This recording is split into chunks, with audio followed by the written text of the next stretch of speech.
What's going on, everybody? C4 here, and welcome to today's video. We're continuing our 2019 draft prep by looking at the tight end position. Are you a team that needs to draft a tight end? Well, boy, do I have some news for you. I'm going to give you 5 prospects plus some honorable mentions that you should keep an eye on as the college football season comes to an unwind. Follow them at the combine, follow what they're doing, follow your team, who they're bringing in for workouts.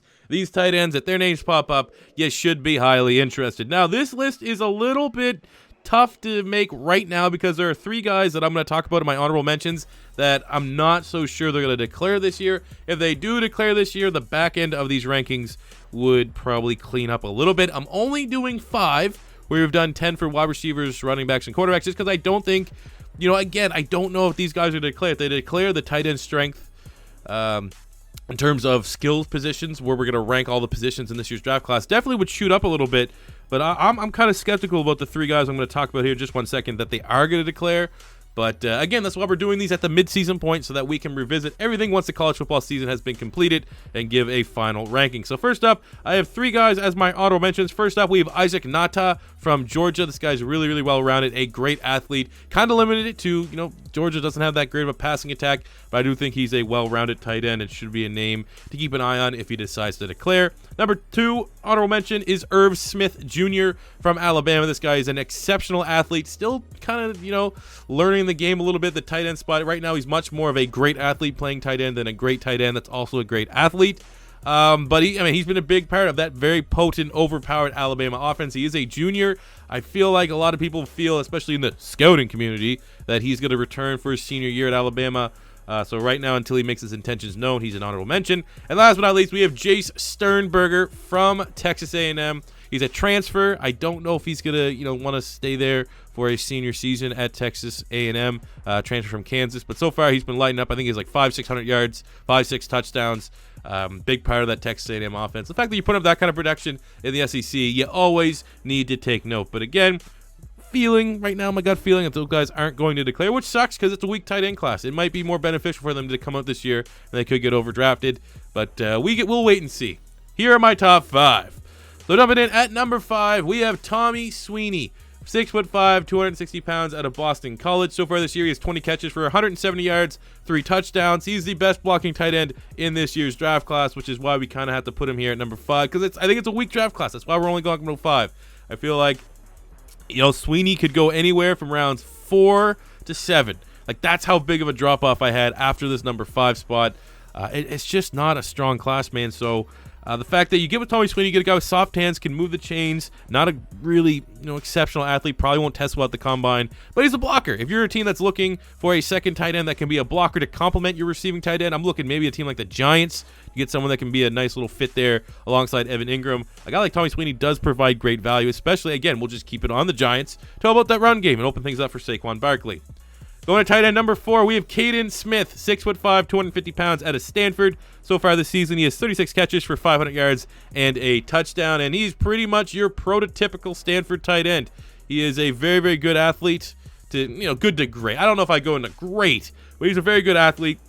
Chain mover, you're not going to get much out of him in terms of pass protection, run blocking. Very similar to, say, who do you have? We have Zach Ertz is probably the best Stanford tight end. Then you got Austin Hooper and Kobe Fleener. I feel like there's still like 3 or 4 others I can't think of right now off the top of my head. Stanford is not even quietly. They are pretty much tight end you got, I think Colby Parkins is another tight end there at Stanford, a big 6'7" animal. He's going to be a top pick probably next year, maybe the year down the line, depending on when he declares. But these long line of Stanford tight ends, they're like the same build. David Shaw knows what he wants. That's pretty much my scouting report on Kaden Smith. He's your prototypical Stanford tight end. I think he'll probably go somewhere between rounds 3 at the high end to round 5 at the low end. He's going to be a nice secondary option. I wouldn't have him as a starter right away, but if you need a chain mover, you need another guy that you run a lot of 2 tight end sets and you require both those guys to be able to catch the ball. I think that's where you're going to get a lot of value here for Kaden Smith. Going to number 3, it's going to be Caleb Wilson, 6'4", 235 pounds, out of UCLA. Coming into this season, before college even started, he was my number 1 tight end because he is just lethal hands. This guy is the softest set of hands in college. But then, UCLA with old Chip Kelly turned out to be a dumpster fire. So far this season, Caleb Wilson, 34 catches, 480 yards, and a touchdown. Best thing is his hands. He has the best hands in this year's draft class, but he's all out pretty much a glorified wide receiver playing the tight end spot. You're not going to get pretty much anything for run blocking. Kind of think of a lesser version of Evan Ingram, if you will, which still, there's a place for that guy in the NFL. I think Caleb Wilson, if he really lights up the combine like some people are thinking, he can run in that, high 4.5 or low 4.5, something like that. Something like Evan Ingram. He's not as freak athlete as Evan Ingram, but he should be kind of close. He could get overdrafted, but right now I'm feeling probably third-round pick for Caleb Wilson. But I do see the upside to develop into one of those niche, gimmicky tight ends. They could very well be a starter and a vital, integral part of a team's offense. So for a tight end that really is that one-dimensional, we have to put him here at number 3. Still a big fan of him. Go number 2, it's going to be Albert Okwube, 6'5", 260-pound tight end out of Missouri. So far this season, 39 catches, 420 yards, and 5 touchdowns. Need to make note that last year in 2016, he did have 11 receiving touchdowns, which is pretty baller. That's when everything was firing. Emmanuel Hall, Drew Lock, and the Mizzou offense was seemingly unstoppable against lesser competition. Call him Albert O, just because I don't know if I butcher that name or not. He's a red zone monster. He's a guy that if your team in the NFL that struggles to get the ball in the end zone, there's plenty of it there. He's a guy that you definitely want to target. I don't know, because he's a redshirt sophomore, man. From that standpoint, there's a chance he doesn't declare. There's a chance it wouldn't be shocking at all to hear him come back. But unlike some of the other guys we talked about, the honorable mentions, it does seem like almost a consensus right now in the scouting community that he will declare. The fact that he's a redshirt sophomore, he's going to be younger. That age is going to be added value to his draft stock. And the fact that he's a red zone monster, man. This guy just gets touchdowns. That's all he does. He has a special nose for getting the end zone. When he gets the ball in his hands, kind of looks like a running back. Looks for contact, a physical type player. If he gets, kind of sure up the drops a little bit, has inconsistent hands at times. Wouldn't say that's something you could outright hold against him, have a big glaring negative like you do some players. He's a nice little tight end prospect. Again, tight ends is not the strength of this year's draft class. I feel like the last 2 years, maybe even 3 years, has been stronger. Definitely last 2 years for sure. But Albert O, I would say second, third round, somewhere in that territory. His age could also be an added benefit to a team that's drafting him. But you need a red zone monster. Albert O's your guy.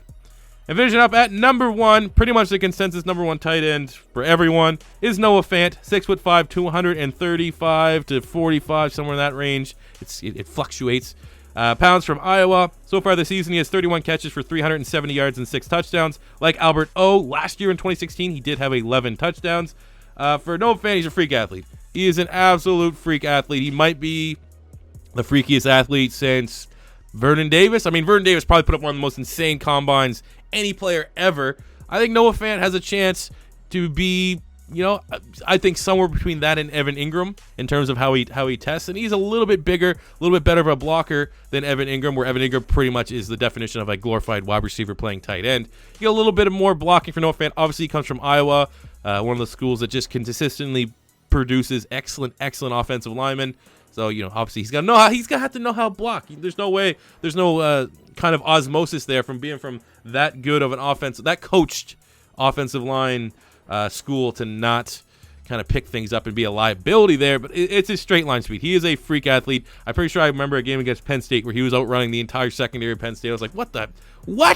This guy's a monster. And now he's rightfully number 1. I've done my mock drafts. I haven't had any tight ends go into the first round. Now, over the last 2 weeks or so, I've really dug into the Noah Fant tape, and I am very, very impressed. I could see him definitely being, fringe top 15. Wherever O.J. Howard landed, was O.J. Howard. I can't remember where he went to the Bucks, but I feel like Noah Fant probably around that territory. You look at teams like, obviously, like Dallas Cowboys definitely need a new tight end. You probably could say maybe Cincinnati if Tyler Eifert just can't stay healthy whatsoever.